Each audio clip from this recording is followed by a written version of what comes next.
시민 여러분 반갑습니다. 메일 브랜드입니다. 그동안 좀 바빠서 오랜만에 인사드리게 됐습니다.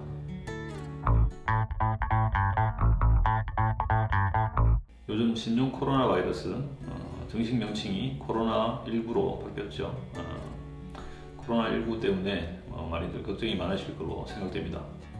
그렇다고 오늘 코로나19 신종 코로나 바이러스에 대한 얘기를 할 건 아닙니다. 이미 여러 방송이나 매체들에서 많이 다루고 있기 때문에 대략 신종 코로나 바이러스 코로나19에 대해서는 대부분 다들 잘 알고 계실 거라 생각이 되고, 바이러스 질환은 개인 위생, 특히나 손 씻기 또는 마스크 잘 쓰기, 이런 개인 위생만 철저히 잘 지키신다면 크게 걱정 안 하셔도 될 겁니다. 그리고 최근에 이제 퇴원 환자들이 7명 이렇게 퇴원을 했다고 하는 뉴스가 나왔는데, 그만큼 이게 치료가 어렵거나 사망률이 높거나, 물론 이제 중국에서는 사망자들이 많이 나오고 있지만 현재 우리나라에서는 사망자도 없고 완치가 돼서 퇴원한 환자들이 7명이나 되니까 너무 걱정 안 하셔도 될 것으로 생각됩니다. 참고로 저희 브랜든시티에는 감염자가 0입니다. 자, 오늘은 저번 시간에 이야기한 쌍꺼풀에 대한 이야기 중에 매몰법이 왜 잘 풀리는지 그 이유에 대해서 알아보겠습니다. 자, 쌍꺼풀이 잘 풀리고 안 풀리고는 이 유착이 얼마나 강하게 일어나느냐 아니냐에 따라 달려 있습니다. 그래서 이 유착에 대한 이야기를 조금 더 해보도록 하겠습니다. 자, 이 유착이라는 것을 조금 더 설명을 드리자면, 이 유착이 잘 일어나는 조건은 염증 반응이 얼마나 강하게 있었느냐에 따라서 이 유착이 아주 강하게 일어날 수도 있고 아니면 유착이 거의 안 일어날 수도 있습니다. 매몰법 같이 절개를 하지 않고 실로만 묶어준, 우리가 흔히 찝는다고 하죠.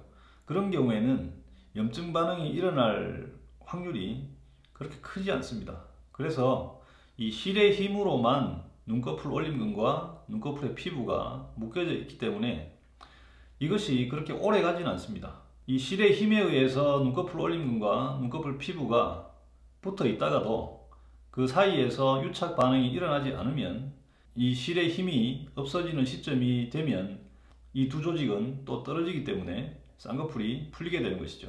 우리가 상처가 나면 염증 반응이 생기는 것과 같이 우리 피부가 손상이 돼서 피부 속의 조직이 공기와 노출이 되면 염증 반응이 강하게 일어나는데, 절개를 했을 때에 눈꺼풀 올림근과 눈꺼풀 피부 사이의 유착이 잘 일어나는 것입니다.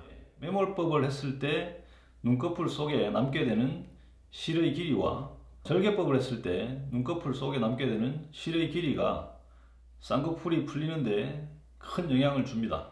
매몰법의 경우 이 그림과 같이 눈꺼풀 전체를 한 매듭으로 묶기 때문에 눈꺼풀 속에 남게 되는 실의 길이가 깁니다. 반대로 부분 절개의 경우에는 이 그림과 같이 눈꺼풀 올림근과 눈꺼풀 피부를 직접 보고 묶어주기 때문에 눈꺼풀 속에 남게 되는 실의 길이가 아주 짧습니다. 이게 어떤 의미가 있냐 그러면, 우리 조직은 실에 의해서 쉽게 잘려나갑니다. 그것을 흔히 치즈 와이어 이펙트라고 하는데, 실 같은 도구를 가지고 치즈를 자르는 것과 같이 묶여있던 실이 시간이 지나면서 조직을 갉아먹습니다. 그러면 처음 조직을 잡고 있던 실의 힘이 시간이 지나면서 풀리게 되겠죠. 그러면 이 실의 힘이 없어지는 시점에서는 두 조직 간의 연결이 풀어지게 됩니다. 만약 실의 힘이 없어지기 전에 유착이 일어난다면 실의 힘이 없어진다 하더라도 두 조직이 떨어지지 않겠지만, 이 실의 힘이 풀어진 후에도 두 조직 간의 유착이 일어나지 않았다면 이 두 조직의 연결이 풀어지는 것이죠. 그래서 매몰법으로 수술했을 때가 절개법으로 수술했을 때보다 잘 풀리는 것입니다. 참고로 쌍꺼풀 수술을 하고 나서 피부 속의 실을 안 뽑냐고 물어보시는 분들이 있습니다. 그 실 뽑으면 쌍꺼풀 풀리죠. 유착이 며칠 만에 일어나는 것은 아니기 때문에 유착이 일어나기 전에 실을 제거해버리면 쌍꺼풀 수술한 의미가 없습니다.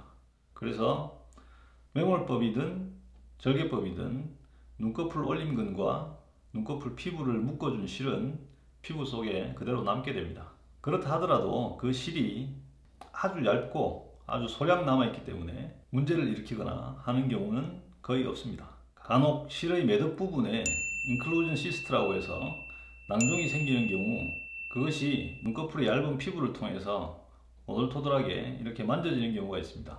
육안으로도 볼록하게 튀어나와 보이는 경우도 있고, 그런 경우는 대부분 수술한 지 6개월 이후나 아주 많은 시간이 지난 후에 생기기 때문에 그때는 매듭을 포함한 낭종을 같이 실과 같이 제거를 해도 크게 문제는 없습니다. 그래서 만약 그런 경우가 생겼다면 약간 절개를 해서 실 매듭과 함께 그 낭종을 제거하는 치료를 받으시면 됩니다. 이런 경우가 아니라면 눈꺼풀 올림근과 눈꺼풀 피부를 유착시키기 위해서 묶어준 실은 제거할 필요도 없고 제거해서도 안 되고, 또 그것이 그대로 남아있다 하더라도 큰 문제를 일으키지 않기 때문에 안심하셔도 됩니다. 그리고 절개를 한다 해서 매몰법보다 훨씬 회복기간이 길고 더 아프고 그렇지는 않습니다. 그 부분에 대한 이야기는 다음 시간에 다뤄보도록 하겠습니다. 이상 브랜든시티의 메일 브랜든이었습니다.